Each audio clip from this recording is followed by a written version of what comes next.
en vivo ya por nuestra cuenta de Facebook de la Red Internacional de Comunicación Artística. Para mí es un gusto poder presentar este evento sobre la importancia de los derechos culturales para la ciudadanía, artistas, gestores culturales y ONGs. Esta es una visión integral desde la UNESCO y nos acompaña Gustavo Adolfo Mayhuasca desde Perú. Él es profesor y difusor de las danzas folclóricas y también es gestor cultural. Me gustaría a mí poder leer un poco acerca de su CV para que puedan conocer a Gustavo, quien nos acompaña el día de hoy. Gustavo, pues, tiene una trayectoria de más de 15 años en el arte como profesor y difusor de las danzas folclóricas. Es gestor cultural también, dentro del asesoramiento en temas de formalización y apoyos económicos, artistas, gestores y organizaciones culturales. Está acreditado como artista calificado por la Escuela Nacional Superior de Folclore José María Arguedas en 2019. Es egresado de la carrera profesional de Derecho y Ciencias Políticas de la Universidad Inca Garcilaso de la Vega en 2019.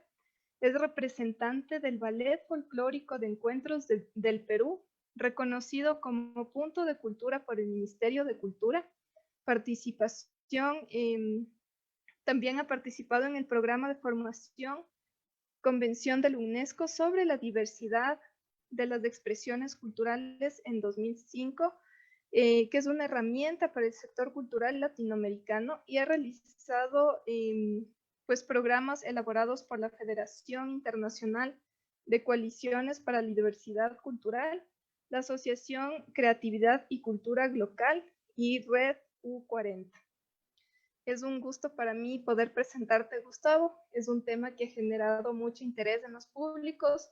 Muchas personas pues se encuentran conectadas tanto en nuestra cuenta de Zoom, quienes también les recordamos que pueden realizar sus preguntas y comentarios a través del chat y las haremos pasar al final de la conferencia.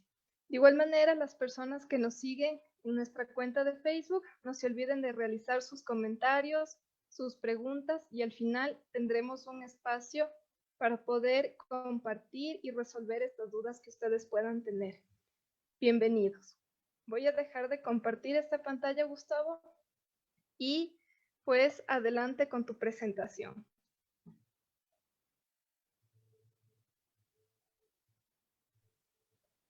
Sí, buenas noches a todos los presentes.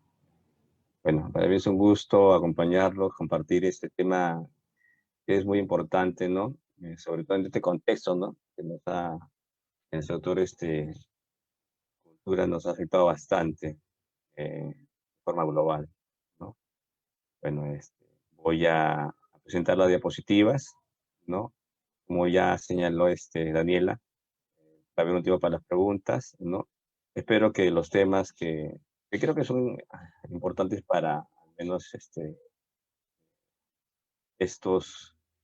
tiempo, porque necesitamos recursos, algunas herramientas para poder plantear sobre ciertos fundamentos políticos y jurídicos, ¿no? Nuestras actividades, proyectos, tanto como en forma individual o colectivamente, ¿no? Y que voy a dar voy a iniciar con esta charla.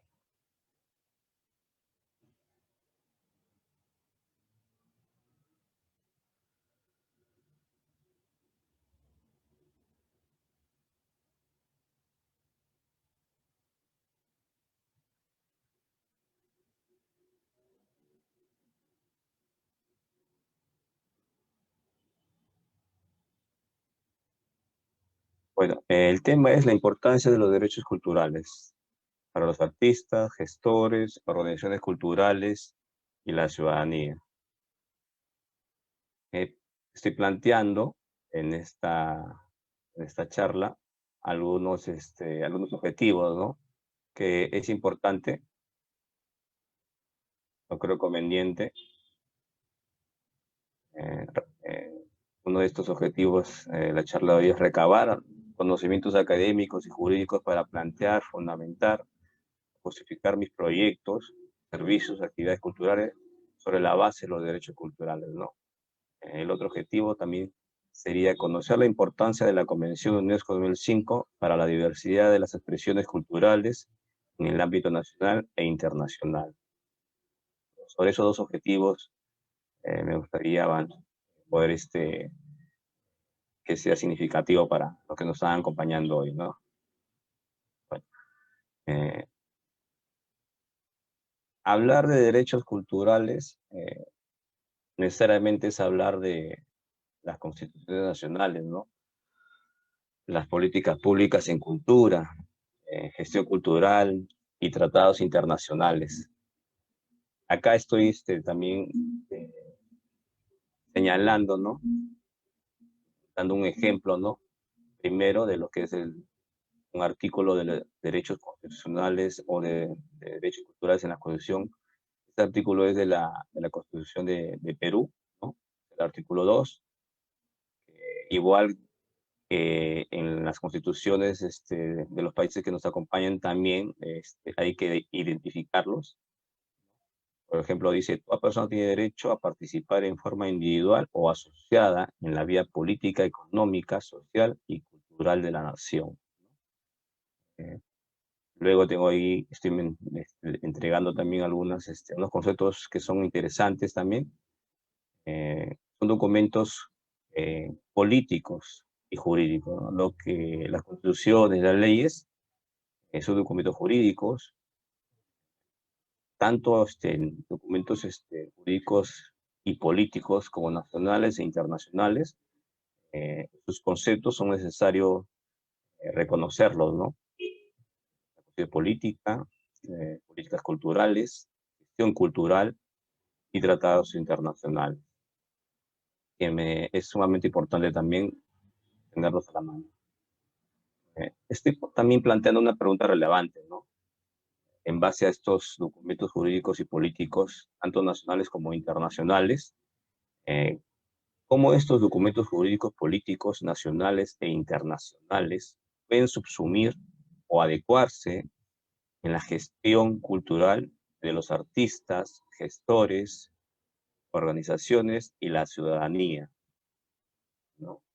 Una pregunta que también creo que es muy importante relacionar, ¿no?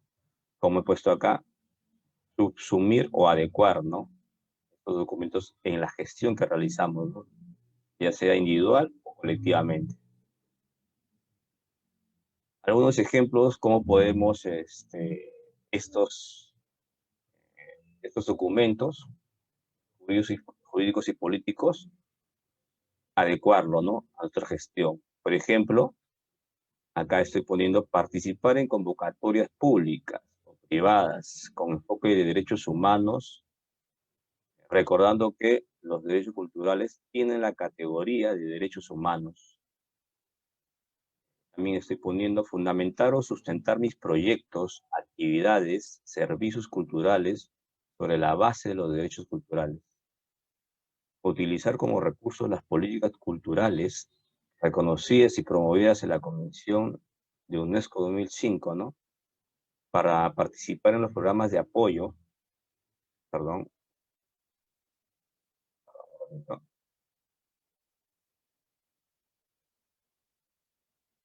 un ratito, voy a regresar a la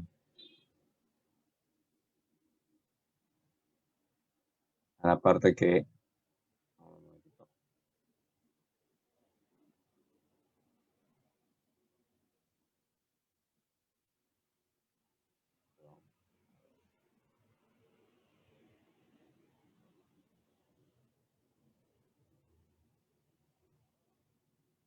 Un momentito, voy a regresar a la parte donde estaba.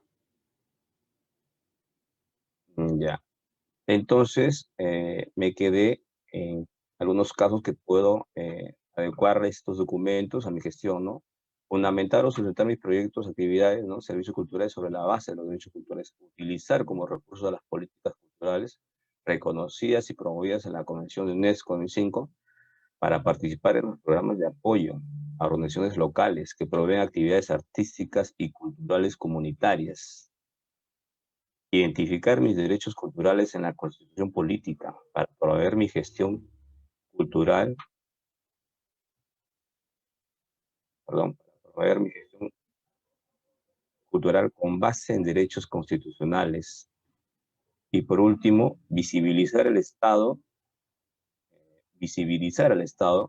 que con nuestra actividad cultural estamos promoviendo y generando el acceso de otras personas a que disfruten y participen de sus derechos culturales, amparados no solamente a nivel nacional, en la Constitución, sino también internacionalmente, ¿no? Como vamos a ver un poquito más adelante.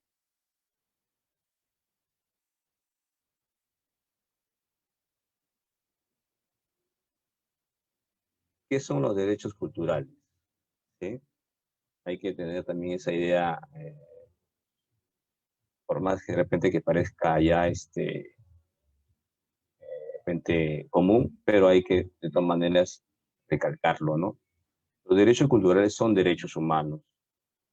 Acuérdense lo que mencioné anteriormente, ¿sí?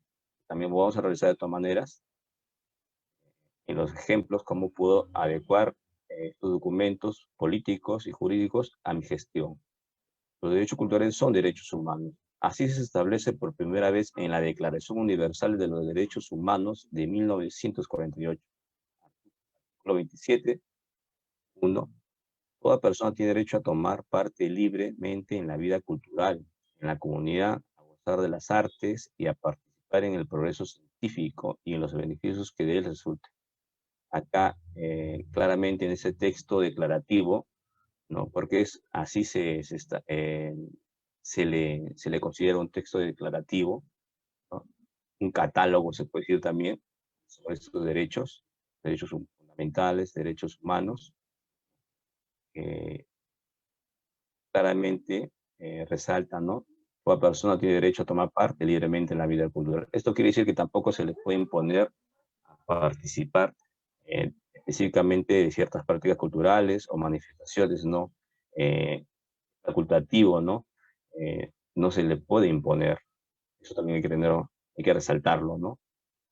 Luego tenemos el Pacto Internacional de Derechos Económicos, Sociales y Culturales, los conocidos como DES, de 1966. El artículo 15 también menciona a los estados partes en el presente pacto reconocen el derecho de toda persona a participar en la vida cultural, a gozar de los beneficios del progreso científico y de sus aplicaciones. Este pacto sí tiene una relevancia más de compromisos, ¿no? De obligaciones y compromisos, ¿no? Acá sí tiene obligaciones, no es como la Declaración Universal que es simplemente declarativo, pero acá en el Pacto Internacional sí se asume un conjunto de compromisos y obligaciones que los países partes eh, se comprometen, se comprometen a realizar, ¿no? En sus territorios, dentro de sus territorios. Cuando decimos estados partes, estamos estableciendo que son los países que han aceptado estos compromisos y obligaciones de manera por voluntad propia, ¿no? Eh, y se comprometen a realizarlos, ¿no? A realizarlos, pero también tienen las obligaciones en estos órganos internacionales también a que puedan periódicamente dar un informe y cómo se está implementando estos acuerdos, ¿no? En sus territorios, ¿no? No es que solamente van a realizarlos o van a hacerlos de manera autónoma, no. También tienen una obligación de rendir a través de un informe cómo se está implementando estos acuerdos en sus territorios. Por eso que es importante este pacto, ¿no? Algo importante también que creo que hay que profundizar y hacernos la pregunta también, porque reitero que es importante para poder utilizarlos en nuestros proyectos. La pregunta, por ejemplo, ¿por qué los derechos culturales tienen la categoría de derechos humanos? Los derechos humanos tienen una finalidad, un propósito, es proteger un bien jurídico, ¿no? Y este bien jurídico es la dignidad humana, asociados también con las necesidades básicas y el desarrollo humano. Pero también acá hay que desmenuzar también, eh, desasnar un poquito lo que es el bien jurídico, ¿no? O mejor dicho, ¿qué son los bienes jurídicos, no? Los bienes jurídicos son todos estos elementos, estas necesidades que son vitales para el desarrollo de las funciones de las personas en su vida, ¿no? Por ejemplo, ¿qué necesidades vitales necesitamos para poder desarrollarnos, ¿no? De forma individual o como sociedad también, ¿no? Por ejemplo, la salud es una necesidad vital. Eh, la, el trabajo también es una necesidad vital fundamental para nuestro desarrollo. La educación es otra necesidad vital. Y la cultura, que es lo que nos interesa mucho en esta charla, ¿verdad? La cultura. Entonces, en estas necesidades vitales, fundamentales, necesarias para nuestro desarrollo en la vida, vamos a identificar la dignidad humana, asociados también, como ya previamente planteado lo que es los bienes jurídicos, necesidades básicas, están asociadas a las necesidades básicas y el desarrollo humano. Acá también pongo otra pregunta relevante, ¿no? Que me parece muy importante también. ¿En qué momento y cómo identificamos que la dignidad humana se vulnera o atenta, ¿no? Creo que es una pregunta que viene mucho a colación, sobre todo en este contexto de pandemia, que nuestros derechos fundamentales, nuestros derechos humanos han sido restringidos, ¿no? Y evaluarlo, cómo se han vulnerado, pero también darle el enfoque, el rol que tiene el Estado cuando nuestros derechos fundamentales se restringen, ¿no? No es solamente se restringen de forma declarativa, sino que tiene efectos, ¿no? Efectos que va a asumir el Estado, ¿no? Tener un rol de garantizar que nuestros derechos también se puedan seguir ejerciendo. Bueno, también acá estoy poniendo las características de los derechos humanos, que son y principios, ¿no? Divisibles, interdependientes, se interrelacionan y son universales. Indudablemente, perdón, un momentito.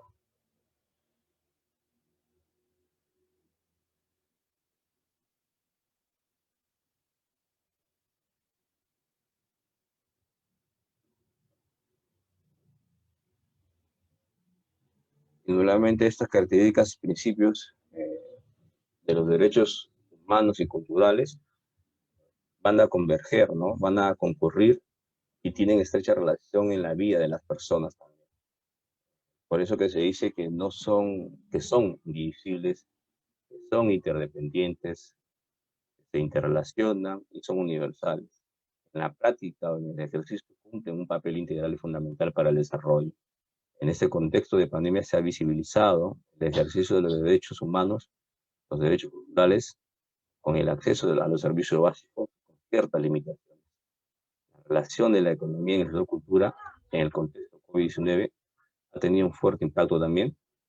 La relación del medio ambiente con las comunidades y sus tradiciones. Algunos aspectos como se,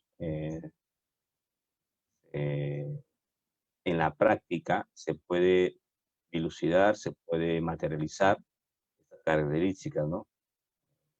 Al decir que el ejercicio cumple un papel integral y fundamental para el desarrollo, estamos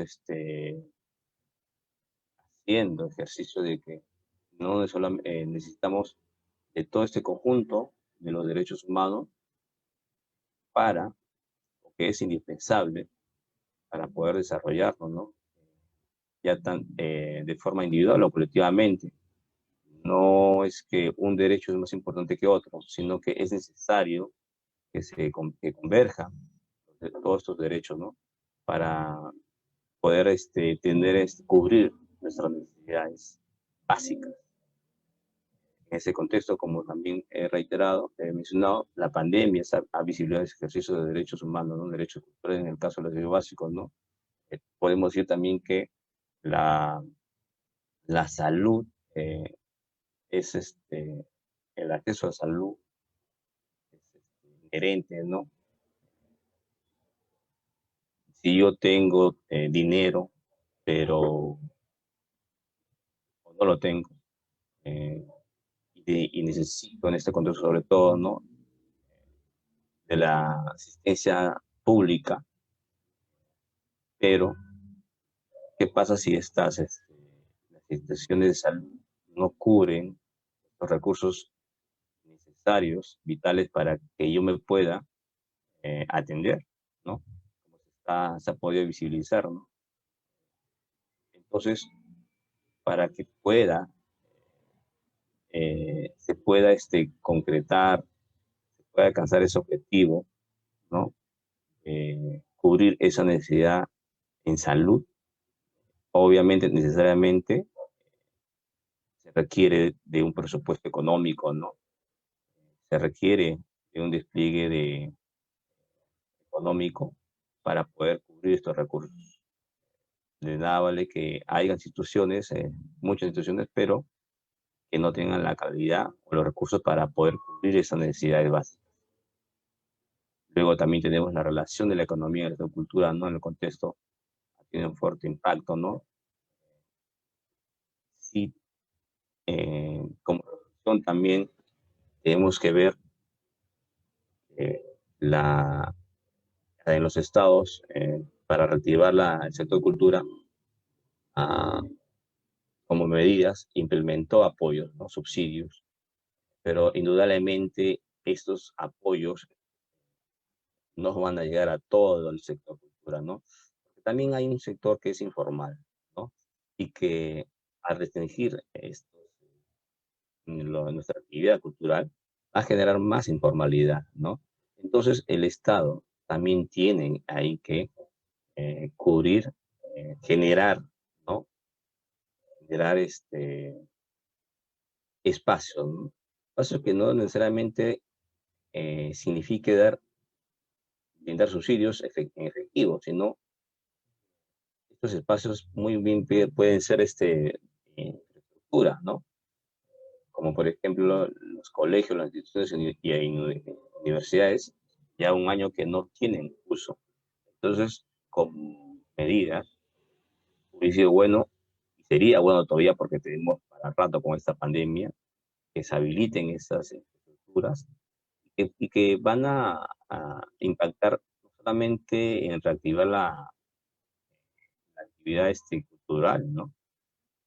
Sino también va a mitigar y a menguar el contagio, ya que se va a realizar bajo estrictas medidas sanitarias, pero el Estado no lo ve así. De repente, en el caso de Perú, no lo ve así, no sé si en otros países, pero sería bueno utilizar ese tipo de medidas, implementarlo, ¿no?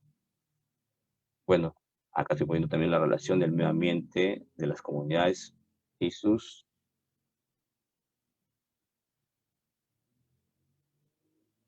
tradiciones, ¿no? Acá también hay que mencionar que si yo no tengo una comunidad está expuesta a peligros, ¿no? De empresas, posiblemente, y no estén cubriendo las expectativas de la zona de salud y afecte de alguna forma por una contaminación, no se va a estar respetando estas tradiciones, porque si hay contaminación, si el medio ambiente como en los ríos, ¿no? Que el agua es necesario para su desarrollo de la comunidad. Entonces, si esa contaminación socava, ¿no? La salud necesariamente tiene que haber por parte del Estado también cierto control y por ende no, la comunidad, tanto individual como colectiva, no va a poder desarrollar, no va a poder disfrutar tampoco eh, de sus tradiciones, ¿no? Porque sin salud, ¿cómo voy a poder yo gozar de un evento tradicional, un evento cultural en mi comunidad? Por eso que acá los derechos humanos no hay uno mayor o menor, sino que son necesarios, se interrelacionan en la vida, ¿no? En la práctica, es indispensable. Por eso que esas características y principios convergen, ¿no? En la vida práctica, se adecúan. Acá también estoy poniendo algunos conceptos básicos, ¿no? Sobre derecho, ¿no? Conjunto de normas que va, no sé si se puede ver, sí, ya. Conjunto de normas de conducta, ¿no? Que va a regular la convivencia social. Su finalidad es garantizar su cumplimiento en beneficio de todos. Concepciones sobre la cultura, ¿no? El escritor Osho Koto es mexicano, es también gestor cultural, menciona dos grandes concepciones respecto a la cultura que como documento jurídico, como recurso académico, es importante que también tengamos esto a la mano, ¿no? Porque no solamente nuestros proyectos, actividades, servicios necesitan de fundamentarse con documentos jurídicos o políticos, también con documentos académicos, ¿no? Tener un conjunto, un bagaje de conocimiento, ¿no? Para que el sociedad tenga una valoración más significativa, más importante, ¿no? El escritor Cotto menciona que hay dos concepciones respecto a la cultura, ¿no? Una tiene que ver con el cultivo de la razón, el cultivo del espíritu, ¿no? Las bellas artes. Pero también menciona que hay otro, ¿no? Pero el primero tiene una influencia del racionalismo y la ilustración, ¿no? El segundo gran concepto es el antropológico, ¿no? A finales de siglos viene a romper con ese gran paradigma ilustrado de la cultura, que es el primero que ya mencioné, ¿no? Y que propone a la cultura como un complejo de manifestaciones, como un complejo de manifestaciones. Y acá UNESCO define el concepto de cultura como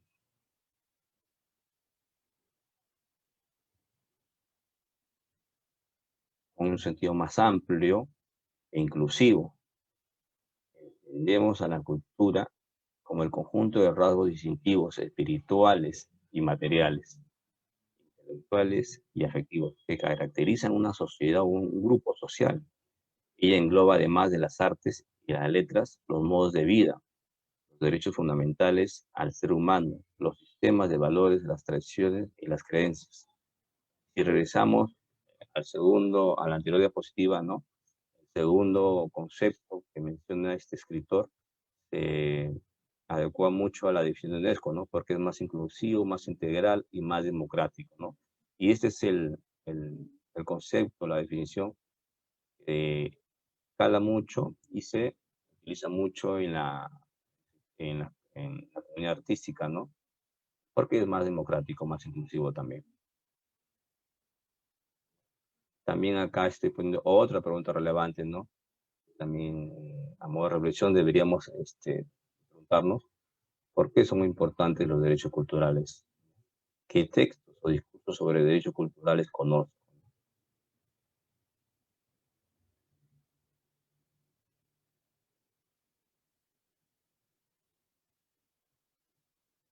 Un momento.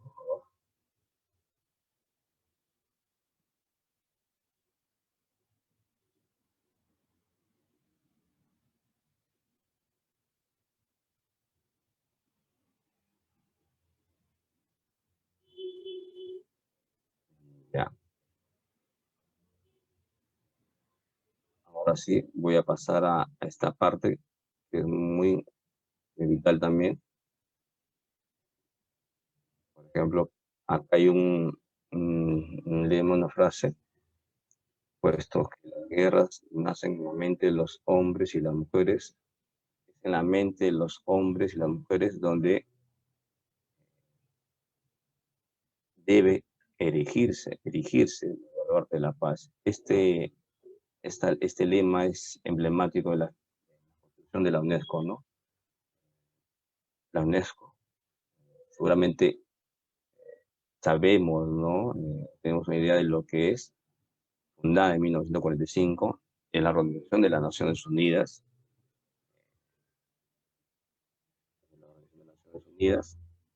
para la educación, la ciencia y la cultura. La UNESCO trata de establecer la paz mediante la cooperación internacional. Es necesario en esta parte, ¿no?, mencionar cómo se creó la UNESCO, ¿no? Y previo a qué. Sabemos que antes de 1995 se desató conflictos internacionales, ¿no? Y que en estos conflictos se suscitaron muchos abusos, ¿no?, de derechos humanos, sobre todo una comunidad judía, ¿no? Y personas de distintas nacionalidades, ¿no? Este hecho de este conocimiento general, ¿no?, que es el Holocausto, que, bueno, sirvió como base de motivo para crearse la UNESCO, ¿no? Justamente después de la Segunda Guerra Mundial, después de esos hechos que impactaron al mundo entero, se establecieron sobre estos tratos inhumanos ciertos delitos, ¿no?, de lesa humanidad o contra la humanidad, como también se dice, ¿no?, se conoce. Entonces, era necesario que la comunidad internacional creara un organismo que vele, ¿no?, vele por la paz, y que a través de estas áreas o campos de acciones como la educación, la ciencia y la cultura, se promueva la paz mundial y se garantice. La UNESCO está integrada por gobiernos nacionales. Y también vuelvo a reiterar, las acciones de UNESCO, las áreas de acciones, campos de acciones son la educación, las ciencias naturales, la cultura, la comunicación, ¿no? Y estas acciones de UNESCO han motivado también a la sociedad civil, ¿no? Instituciones que se identifican con sus valores y los fomentan, ¿no?, desde sus entornos, sociedades, asociaciones, bibliotecas, escuelas, ¿no? O sea, la Comisión de UNESCO ha impactado a nivel mundial, ¿no? Tanto como en la sociedad civil, ¿no? Ha repercutido de manera muy positiva, ¿no? Porque estas acciones son motivo de imitar, ¿no?, de modelos a seguir también.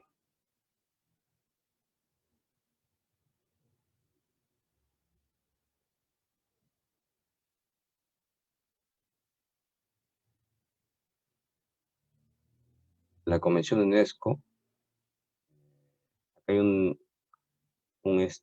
tratado importante, ¿no?, que es la Convención de UNESCO 2005, para la protección y la promoción de la diversidad de las expresiones culturales, ¿no? Eh, esta convención es un documento jurídico imperativo. Las partes asumen compromisos y obligaciones en la implementación de políticas públicas y medidas por parte de los gobiernos que lo ratifican.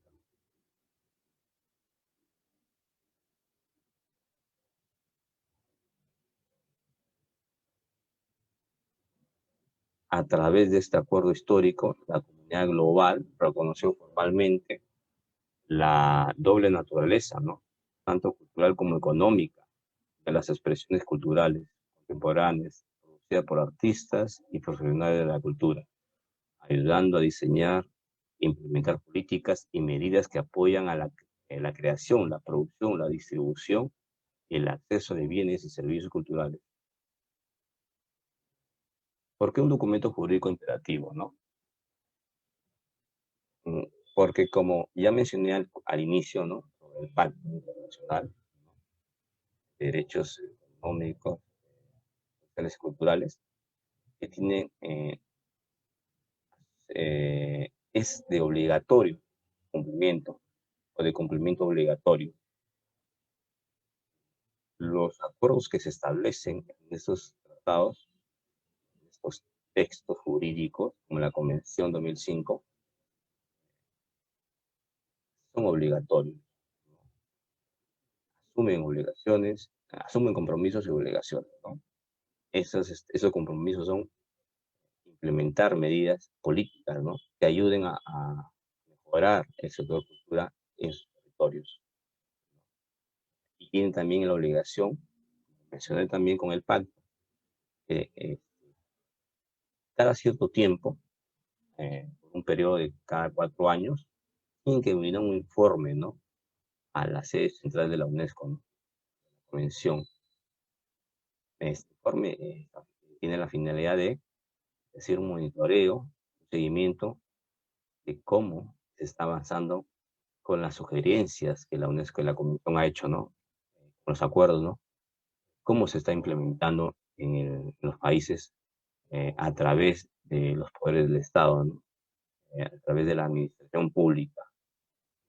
Cómo está desarrollándose, cómo están avanzando, qué resultados hay, ¿no?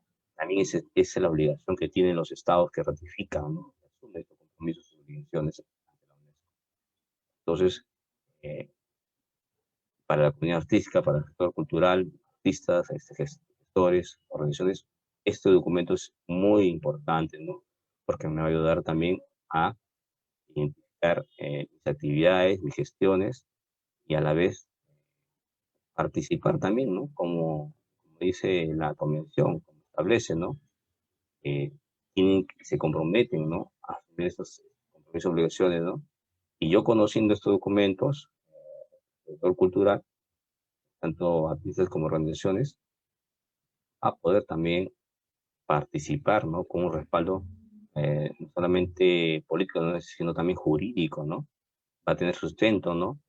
Eh, como les digo, tanto como para plantear, fundamentar sus proyectos, hay que recatar el significado de la convención, ¿no?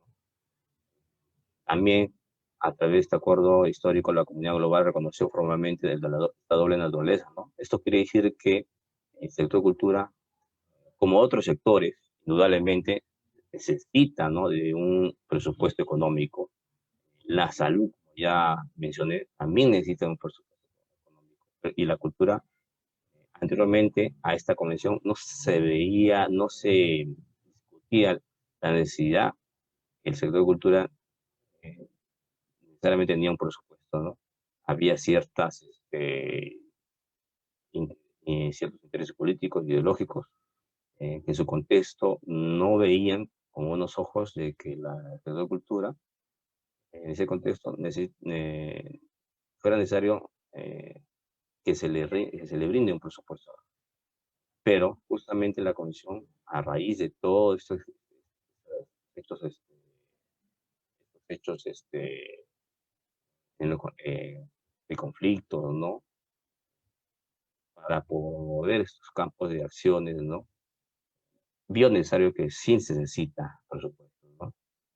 Eh, para poder abarcarlos, implementarlos, ¿no? Diseñarlos, cubre, necesariamente exige de una base económica para poder implementarse y crearse, ¿no? Esto es lo importante también sobre ese punto, ¿no?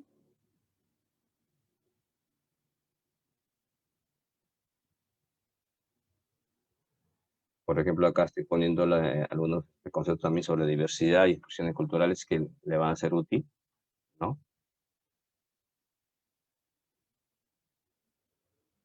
Y acá en el artículo 41 de la Convención de UNESCO, con el 5, para la protección y promoción de las diversidades culturales, justamente habla de las políticas y medidas culturales, ¿no?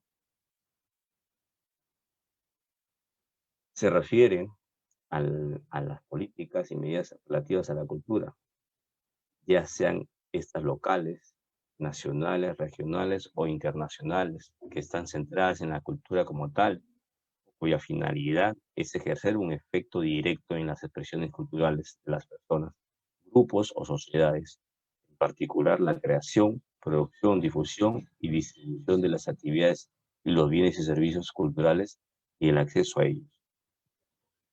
Acá hay que hacer una distinción, ¿no? Porque anteriormente cuando al inicio eh, presenté una definición de políticas culturales, eh, no se mencionó el punto local, ¿no? O regional, interna, ah, e internacional. Se mencionaban políticas culturales nacionales, ¿no? Generales, se puede decir, ¿no? Y acá la UNESCO menciona que a las políticas culturales también a nivel local, regional e internacional. Eh, porque si nos ponemos a pensar, una política nacional muy general, ¿verdad? No se va a adecuar, no va a recabar las necesidades locales, específicamente, ¿no? Las necesidades, los obstáculos a nivel local no necesariamente tienen que ser iguales a, a un nivel nacional.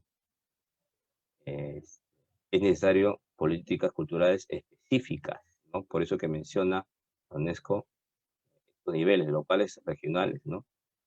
E internacionales también, ¿no?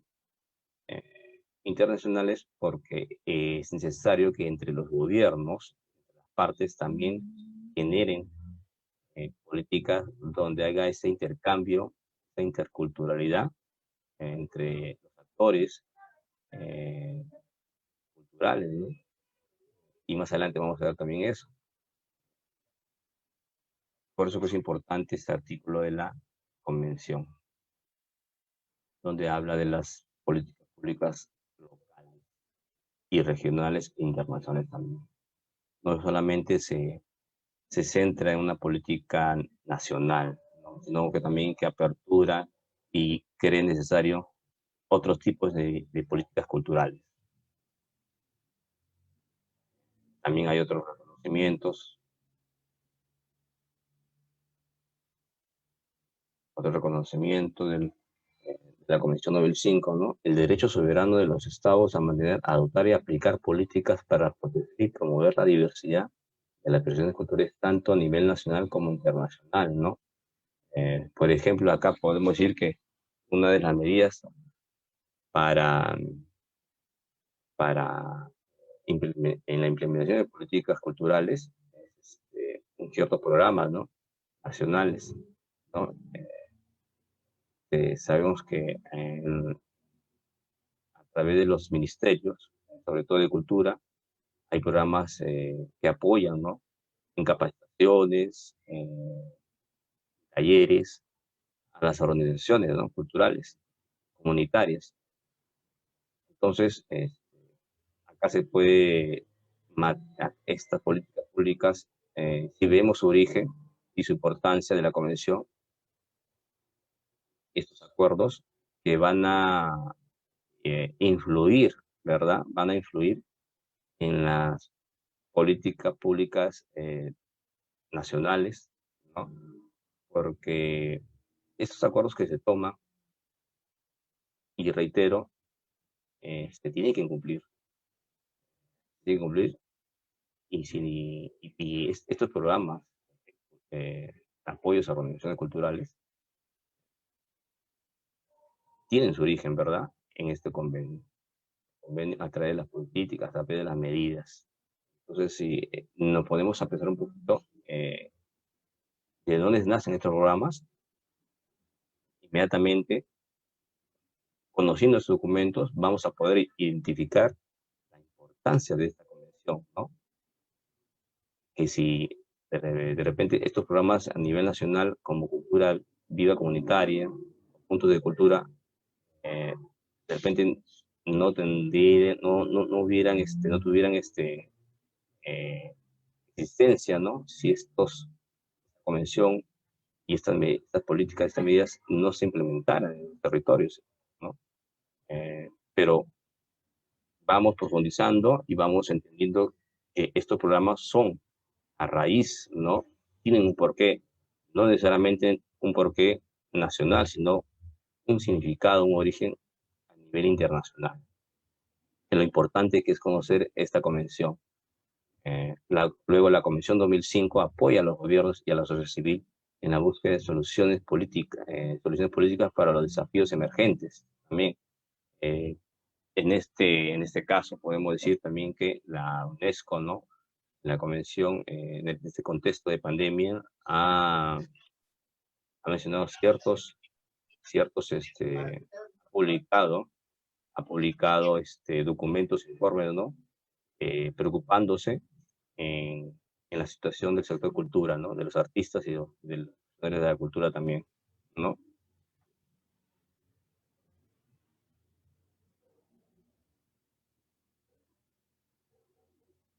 Basándose en los derechos humanos y en las libertades fundamentales, la Convención número 5 proporciona también un nuevo marco para sistemas informados, transparentes y participativos de gobernanza cultural.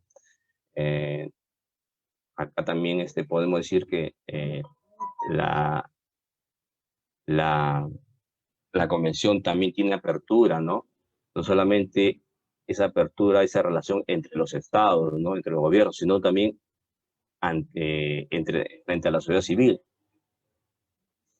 Cuando entramos a ver, cuando leemos con detenimiento esta convención, vamos a poder entender esta apertura que hace la convención, ¿no? E invita a la sociedad civil también a participar, ¿no? A través de a través de las entidades e instituciones de los estados, ¿no? Como es el Ministerio de Cultura, ¿no? Y Ministerio de Educación también, ¿no? Invita, y no solamente la participación para poder implementar estas políticas culturales, a ayudar a implementar a estas políticas culturales en beneficio del mismo sector, ¿no? Solamente sino que también en la convención tiene espacios para que estos problemas que se suscitan en el sector cultura, las organizaciones, la sociedad civil, ¿no? Tanto pública como privada, pueda opinar, pueda intervenir, pueda participar dando su opinión, ¿no? Eh, hay ese mecanismo también, ¿no? Que la sociedad civil a través de las organizaciones puedan intervenir también, haciendo ese monitoreo de cómo los gobiernos o los estados están cumpliendo con estos compromisos y obligaciones que han ratificado en la convención, ¿no? También le da esa apertura a la sociedad civil, ¿no?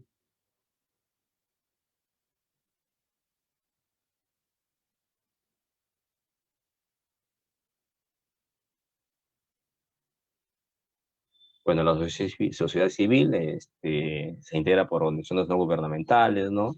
Cuando decimos no gubernamentales, no tiene que ver nada con el Estado, ¿no? Con los gobiernos, sino habla de la sociedad civil, ¿no?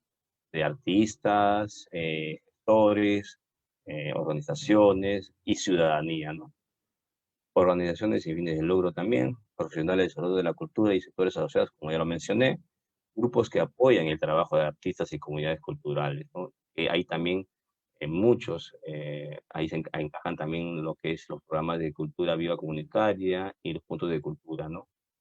Eh, y también, ¿no? Y hay este órgano intergubernamental que es Ibercultura también, ¿no? Miren, eh, este órgano intergubernamental que fomenta y promueve la diversidad de las expresiones culturales también, no solamente y, entre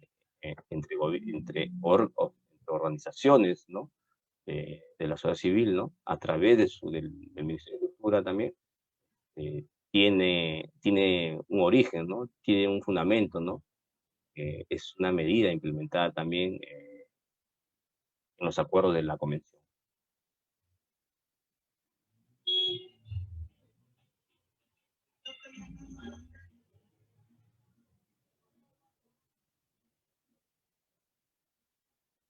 También tenemos reconocimiento de la sociedad civil en la Convención. Justamente en este artículo, en el artículo 11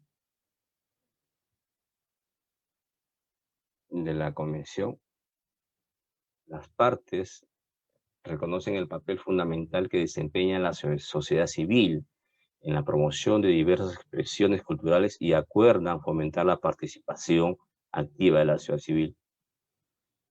En sus esfuerzos por implementar la Convención se otorgó a las organizaciones de la sociedad civil un papel central en el diseño de políticas y procesos de implementación, tanto a nivel nacional como internacional. Como agentes de cambio, las organizaciones de la sociedad civil pueden impulsar la aplicación de la Convención para garantizar la difusión de las preocupaciones de los artistas y profesionales de la cultura, y para que cuenten con los medios para crear, producir, difundir, distribuir y acceder a diversas expresiones culturales. Eso tiene que ver con lo que también ya mencioné anteriormente, ¿no? Las políticas públicas, las medidas, ¿no? Tanto en los territorios nacionales como a nivel intergubernamental, ¿no? Entre los estados, ¿no? Intercambiar este conjunto de tradiciones artísticas, esta diversidad de manifestaciones, ¿no? Entre los gobiernos, ¿no? En el caso de Ibercultura, ¿no? Es un ejemplo concreto, ¿no? Que realizan convocatorias para que convocando, ¿no? Al sector de cultura, ¿no?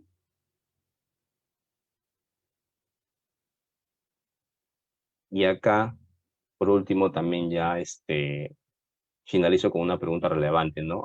Y también a modo de reflexión que debe dejar esta charla, ¿no?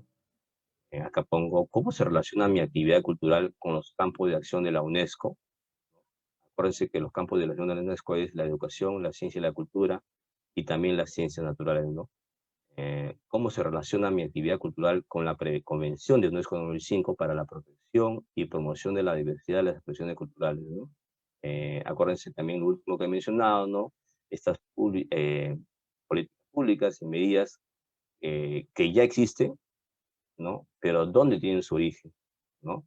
Y cómo podemos participar de ellas también.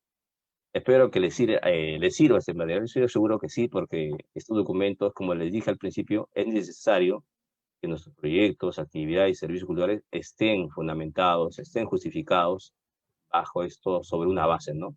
De derechos culturales, tanto utilizando documentos jurídicos y políticos para que tengan una valoración más significativa a la hora de presentarlo. Muchas gracias. Muchas gracias, Gustavo, por tu exposición de este tema que es tan importante para todos nosotros. Y con esto nosotros cerraríamos el día de hoy. Quiero agradecer a toda la comunidad digital y a todas las personas que también nos han acompañado en este evento, tanto por Zoom como en vivo. Entonces quiero agradecerles y les invito a seguirnos a la Red Internacional de Comunicación Artística a través de Facebook e Instagram, y también en nuestra página web, que es www.redcomunicacionartistica.org. Con esto daríamos por finalizada la charla y la transmisión en vivo. Muy buenas noches.